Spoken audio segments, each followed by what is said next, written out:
Alright, what's going on guys? Welcome to the video.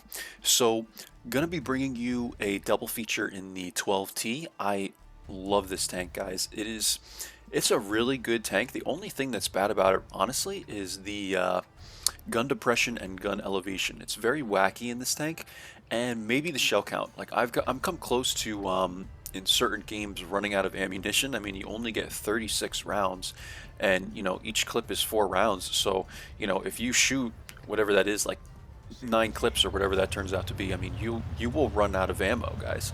Um, so you have to be mindful of that. I actually load an extra 4 gold rounds just in case I get into a carrying situation. So to start off this game, guys, because we're low tier, what I like to do is just kind of pop up into this bush line and see what's going on, because I realized on these teams there's like 5 light tanks per team. So we're able to get 2 shots there in the VK. We get lit, we come back down. Um, we can see like their EBR is up here on the north side of the map. The AMD was back here, and we saw him before. Super Chaffee is now spotted here, and their 12T will eventually get spotted up here. So, we gather a lot of information about their lights somewhat early into this game, and that's great. So I end up moving up later on, but I don't want to do that just yet. And, this might look like I'm just camping back here, and I kind of am, but if you look, we only have my dad and this other T71 over here. So we have a Super Chaffee and a T71, and that's all we have on the south side of this map. I mean, we do have a Stirrer meal sitting here, but really, other than that, we don't have a lot of support going down this south side of the map, guys. So I'd rather clear out this area. I mean, these light tanks are all over the place. So we're trying to get shots in the AMD here. We get 2 into him, and it looks like the Stirrer meal cleaned him up there. Maybe the Hellcat, was it? Stirrer meal looks like got the kill. And now we're going to move up, guys. Now that I know he's dead, the Super Chaffee's more than likely not going to be very aggressive in this situation if the AMD just died. So I move up to the mid, and I like to get in this bush, guys. And the T71, our T71 was being extremely aggressive. And so now that he's done that, we can kind of make this play work. Quite easily. We know we're safe here, and now we're getting shots on the heavies over here. And that's why, guys, this side of the map down here is so important. This south side of the map, J-line, if you want to call it J-line, it's vital, because really on either side, I think even more so for if you come west to east, but you can get so many shots on the heavies that are sitting here, especially on encounter mode. You'll see like a lot of heavies go to the middle of the map, and you're able to get all this crossfire on them. So I come up to here, I'm trying to look for shots on the M4A1 to keep my T71 alive. Doesn't look like we were getting them, so I start taking shots at the mid again. And here we are taking shots at the mid, guys, and we're at 1100 damage.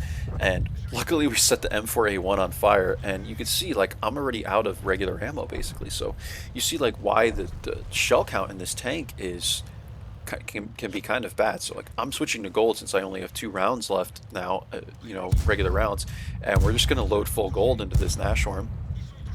And we get I think that was all 4 shots into him, and we're just being mindful of how quick he can turn his tank, guys. So I'm staying here, and now I'm getting shot by the Super Chaffee. I was literally willing to take a shot from the Nashorn there just to get away from that crossfire. So we'll slow it down here, guys, towards the end of this game. I'm trying to get through a lot of replays. I apologize for speeding so quick, but we're going to take shots on the Oni and the T20, and we only have 14 shells left, guys. So, and this, like I said, there's still 8 minutes left in this game. So you can imagine if you were carrying this game, like how difficult this would be to get by with 36 shells or whatever it was. So Oni dies. Now we're just pushing into the Super Chaffee, looking to get one more shot, guys. And I don't think we're going to get it. Yeah, it looks like the KV3 got it there. And 23, 27 damage, guys, and a ton of crossfire. So that's it for this game, guys. Not much else to really touch on here. I do like to mention, though, that I think the south side of this map is way more important than the north, because you have a lot of TDs that will sit here, and though you can push the north and use kind of these tracks to hide a little bit, I find that when I try and push this side of the map, a lot of times I'm killed by TDs that are sitting back here. And you'll find the same kind of going this way, but at least you have this bush line where you can, like the T-71 did, even though he was being extremely aggressive, you can play up to this bush line and just be cautious that there's no one back here, but you can kind of do it. You know, you can kind of stay into cover better than you can when you just run down this hill. So that's something to note, guys, and just something I like to talk about on studs. So let's go ahead and move to the next video. And I might have to close this to open up this next one. And, you know, I definitely wanted to double feature this, guys, because I have two replays to show you guys. And just to show you, like, where this tank is, you know, excelling, guys. Because, honestly, the 12T is one of my favorite light tanks. It's just, it's able to cause so much damage, especially later on in the game, where you only need to put maybe 2 to 3 shots into someone to kill them, and you have 4 in the clip. So it's just really, it's a really good tank, guys, for carrying, especially in tier 6 games. So we're going to be on Redshire now, guys, and I don't really remember this game too much, so I'll just kind of talk through it as I'm remembering what's going on. I wasn't with my dad for this one, but we were platooning in the last one. So this is obviously, you know, on a different day, I believe. I had a lot of replays saved up over the course of like a week, guys. So we're going to get early shots on this Panzer. I'm sort of remembering this game now, and this bush line, guys, is great. You know, if you play a light tank at, you know, even tier 5, 6, 7, you probably know of this bush. We're gonna get shots on the KV2 here. I did actually get spotted there. Luckily the KV2 didn't get a shot in on me, so we're able to get 3 hits there, and we're running, guys. We're on the move because KV2 can one-shot us easily, and there's probably other things that can as well. Maybe even the Panzer, I don't know, if you got a really high roll on me. So we're going to come to this bush, guys, be a little bit safer about it, and I'm going to take 1 shot on this Chinu. It misses, and believe I'm going to reload my clip here. Yeah. So what's happening here, guys, is we're kind of losing the west side of this map. You can see this T-3485 being really aggressive. So I pop over here, and what I'm doing is I'm telling the Panzer, you know, I told him, like, dude, I'll help you, but, like, you got to get out of there. But, you know, when you come up this high, guys, to this side of the map, it's very difficult to get out of here. This T-34 had an extreme advantage. Even if the Panzer was a better tank than the T-3485, this was like a 7 versus 6, the T-3485 has a clear advantage here, guys, because he has the hard cover, and he's going kind of downwards at this Panzer.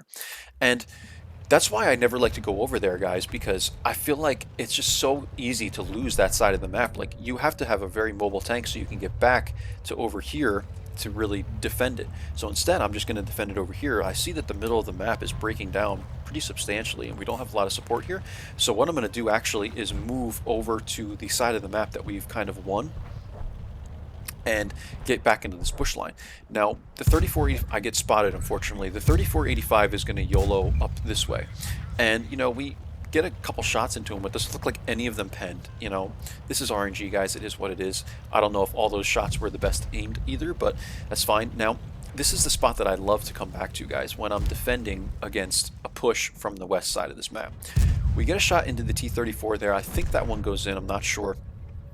And this is kind of how we're going to defend this this side of the map. Now, unfortunately, it's encounter mode, so, you know, I can only do so much from here. I eventually have to get to the cap, but we're able to kind of spot the T-67 there, or perhaps the 3485 did, and we're able to get shots on him. And we're just looking to, you know, basically get shots on people without getting spotted, guys. That's how you defend. You know, you really just have to take advantage of people that are pushing in and not being very wise with their HP and their tank. So we're going to try and look for some shots on the bishop here. He's on the cap, and honestly, I don't know if he was spotted before this. I wasn't really looking at the map, but I don't think I was expecting him to be on the cap. But in any case, guys, we're able to get like 1 shot on him there, and I'm looking for shots on the 3485. He was like in the tree there. I'm not really sure. I thought that first shot would have went in, but I guess it didn't. And we get 1 shot on him there, and it looks like the T-34 was able to clean him up. I'm sorry, the T-67 was able to clean up the T-34. So now, guys, we are moving in, and what you can do here is there's a bush line. Well, it's kind of like a tree, but it's also some bushes. You can get like right here. I think it's a tree in bushes or whatever, but there's a bush line here and you can spot kind of the base real quick. So I do that quickly to see if I spot anything, and I don't, and the T-34-85 was just too far down the hill. And we spot the SU-85 too, so now I know where these guys are at least, but I don't want to get whacked by Artie, even though I'm full HP, guys. You know, and Artie can pen me and just about one-shot me. So we want to be really cautious of that. We know the bishop is still probably lurking around in this area. We're able to clean up the T-34-85, and, you know, I see the bishop, and like I said, guys, I don't really want to play games with Artie, you know? Like, if you get one-shotted by Artie or something, it's really not a fun time. Like, it's just, you know, I hate Artie, guys, so much. But, you know, we want to play the safe, guys, and, you know, now it's just me and the T-67, and you can see, like, the SU-85 has a good amount of HP. I think the T-67 was able to get, like, a shot or two in on him or something like that, but I'm going to go back because I really don't remember what his HP was when I left this area. So let's go back and take a quick look at that. We have to go back even further. I guess we can't go back much further, so if we can see this or not. But in any case, guys, the SU-85 was pretty full health, if I remember correctly, and we're gonna hook up this in this direction.